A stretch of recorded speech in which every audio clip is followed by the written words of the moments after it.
Kinumpirma ni Miss Nam, na lilipat nga ng tirahan, si JM Ibarra, sa mas malapit sa kondo, ni Fiang Smith. Ayon pa kay Miss Nam, nagtulong-tulong, ang mga kaibigan, ni JM, para maglipat, ng gamit nito, dahil napaka-busy, si Captain Ibarra. Mas gusto talaga ni JM, na kasama si Fiang, pag-alis, at pag-uwi nito. Kaya mas minabuti nito, ang malapit, sa kanyang e-girl. Samantala, spotted pa din ang JM Fiang, na magkasama, naging choppy run, si Hayden Smith, at spotted naman siya, na sumusunod, sa JM Fiang, habang sila ay naglalakad. Tama talaga ang sinabi ni Fiang, sa kanyang interview.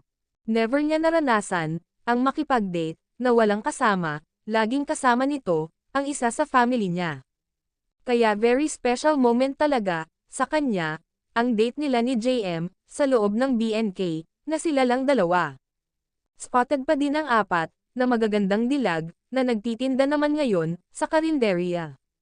Natutuwa ang mga fans, dahil ang daming magtakal, ng ulam, itong si Fiang.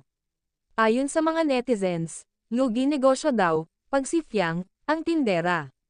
Puro good vibes, ang hatid ni Fiang Smith, sa social media.